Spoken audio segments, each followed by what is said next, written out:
शाम 7:30 बजे ओडिशा का बहनागा स्टेशन अचानक हजारों लोगों की चीखों से गूंज उठा। जब सफर पर निकले यात्रियों की रेल यात्रा अंतिम यात्रा में तब्दील हो गई। 3 ट्रेनों की इस टक्कर में सैकड़ों जिंदगियां तबाह हो गई। इस भीषण हादसे में कई लोगों ने अपनी जानें गंवाई और कई लोग हमेशा के लिए अपनों से बिछड़ गए। आलम यह था कि चारों तरफ बस लाशें ही लाशें थी और चीख पुकार के बीच अपनों को ढूंढती आवाजें।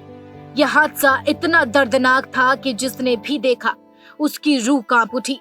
चारों तरफ खून में लथपथ लाशें नजर आ रही थी। घटनास्थल पर लाशों का अंबार लगा हुआ था। हालात ये थे कि लोग लाशों पर चढ़कर अपनी जान बचाने को मजबूर थे। हमारा जो बोगी में जितना आदमी था, रिजर्वेशन बोले तो जनरल का जैसा है, तो 10-15 आदमी मेरा बदन के ऊपर पूरा आके गिर गया। जब पूरा आदमी तोल पर लगा दिया, उस टाइम मेरे को, मैं सबका नीचे था, ठीक है, मेरा हाथ में लगा, इधर बहुत दर्द हो रही है, इधर घर में लगा है। उसके बाद ऐसा देख रही है। कितना लोग का डेथ हुआ है? कितना लोग का डेथ हुआ बोले तो मैं जब ट्रेन का बोगी से बाहर आया तब देखा किसी का पैर नहीं है, किसी का हाथ नहीं है, ऐसा है, किसी का थोपड़ा बिगड़ गया है, ऐसा है, मालूम है। इसका अलावा जब मैं उधर से आया, उधर से फिर इधर वापस आके इधर ही बैठा था। दरअसल हादसे की शुरुआत बेंगलुरु हावड़ा एक्सप्रेस के डिब्बों के डिरेल होने से शुरू हुई, जिसके डिब्बे पटरी से उतरकर दूसरे ट्रैक पर जा गिरे। यह डिब्बे जिस पटरी पर गिरे उसी ओर शालीमार से चेन्नई जा रही कोरोमंडल एक्सप्रेस आ रही थी। तेज रफ्तार में आती कोरोमंडल एक्सप्रेस ने इन बोगियों में जोरदार टक्कर मार दी, लेकिन दुर्घटनाओं का सिलसिला यही नहीं रुका। हादसे के बाद कोरोमंडल एक्सप्रेस की भी कई बोगियां डिरेल होकर दूसरे ट्रैक पर गिर गई, जिसको वहां से गुजर रही मालगाड़ी ने जोरदार टक्कर मार दी। हादसे की गंभीरता का पता इसी बात से लगाया जा सकता है कि ट्रैक के आगे की कई मीटर तक की पटरी ही गायब हो गई। शुरुआत में हादसे में 80 लोगों की मौत की खबर सामने आई, लेकिन वक्त बीतने के साथ यह आंकड़ा भी बढ़ने लगा, जिसके बाद मरने वालों की तादाद 280 के पार पहुंच गई, जबकि 900 से ज्यादा यात्री घायल हो गए।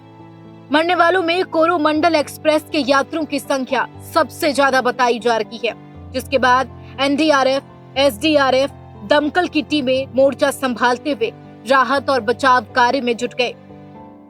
संकट की इस घड़ी में स्थानीय लोग भी मदद को हाथ बढ़ाते नजर आए। आम लोग बचाव टीम के साथ मिलकर घायलों को रेस्क्यू करने में मदद करते दिखे। उधर हादसे की सूचना पर रेल मंत्री अश्विनी वैष्णव ने मौके पर पहुंचकर घटनास्थल का जायजा लिया और जांच कमेटी गठित करने की बात कही है। और सभी दिवंगत आत्माओं के साथ हमारी प्रार्थना है। कल रात से कंटिन्यूअसली रेलवे, एनडीआरएफ, एसडीआरएफ और राज्य सरकार सभी मिलके रेस्क्यू का ऑपरेशन कर रहे हैं। कंप्लीट मोबिलाइजेशन किया गया है। इधर बालेश्वर की तरफ से, उधर भुवनेश्वर की तरफ से कंप्लीट मोबिलाइजेशन किया है। टाटानगर से सब जगह से मोबिलाइजेशन किया है, ताकि मैक्सिमम इस तरह की बड़ी ट्रेजेडी में जितना एफर्ट लगाया जाए उतना कम होता है। उन सभी परिवारों के साथ मेरी प्रार्थना है जिनके परिवार का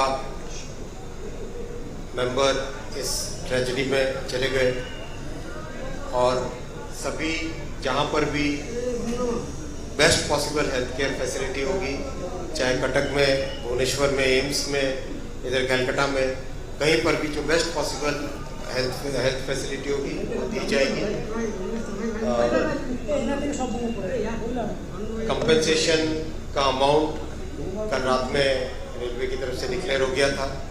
एक हाई लेवल कमेटी भी ऑलरेडी डिक्लेयर हो गई है, जो कि इस पूरे एक्सीडेंट में इंक्वायरी करेगी। हादसे की गंभीरता को देखते हुए सेना ने भी अब मोर्चा संभाल लिया है। सेना के जवान राहत और बचाव कार्य में जुटे हुए हैं। इसके अलावा केंद्र सरकार भी इस मुद्दे पर नजर बनाए हुए है। खुद प्रधानमंत्री मोदी रेल हादसे में घायलों से मिलने पहुंचे, जहां उन्होंने घायलों से मुलाकात कर उन्हें हर संभव मदद का आश्वासन दिया। इसके अलावा कई नेताओं ने भी हादसे पर ट्वीट कर शोक व्यक्त किया है। गृह मंत्री अमित शाह ने ट्वीट करते हुए हादसे में मरने वालों पर शोक संवेदना व्यक्त की है। शाह ने लिखा, ओडिशा के बालासोर में रेल हादसा बेहद पीड़ादायक है। एनडीआरएफ की टीम पहले ही दुर्घटना स्थल पर पहुंच चुकी है और अन्य टीमें भी बचाव अभियान में शामिल होने के लिए दुर्घटना स्थल पर पहुंच रही हैं। शोक संतप्त परिवारों के प्रति मेरी संवेदनाएं और घायलों के शीघ्र स्वस्थ होने की प्रार्थना करता हूं। चूंकि ट्रेन में बंगाल की कई यात्री भी मौजूद थे, इस वजह से पश्चिम बंगाल के मुख्यमंत्री ममता बनर्जी भी बालासोर पहुंची, जहां उन्होंने रेल मंत्री के साथ खड़े होकर सारी स्थिति पर बातचीत की। ममता ने कहा कि वे खुद भी रेल मंत्री रह चुकी हैं। रेल उनके लिए बच्चे की तरह है, इसलिए इस पूरे मामले की जांच होनी चाहिए और अगर कोई भी मदद की जरूरत पड़ेगी तो वे करने को तैयार हैं। वहीं अब इस हादसे पर सियासत भी शुरू हो गई है। विपक्षी दल सरकार पर हमलावर है और रेल मंत्री के इस्तीफे की मांग कर रही है। लेकिन इतने बड़े हादसे पर सरकार पर सवाल खड़े होना भी लाजमी है, क्योंकि एक और डबल और ट्रिपल इंजन की बात करने वाली मोदी सरकार वंदे भारत जैसी हाई स्पीड ट्रेनों को पटरियों पर उतार रही है, तो वहीं दूसरी ओर यह ट्रेन हादसा रेल प्रशासन की लापरवाहियां उजागर कर रहा है। ऐसे में कुछ सवाल हैं जिनके जवाब ढूंढा जाना जरूरी है, ताकि इतने बड़े हादसे की जवाबदेही तय की जा सके। पहला सवाल, क्या यह हादसा केवल मानवीय भूल है? क्योंकि अगर यह हादसा मानवीय भूल का नतीजा है तो उसका जिम्मेदार कौन है? आखिर किसकी गलती से इतनी जाने गई? आखिर कौन इन मौतों का जिम्मेदार है? इस सवाल का जवाब जल्द ढूंढा जाना चाहिए, ताकि लापरवाही और हादसे की जिम्मेदारी सुनिश्चित की जा सके।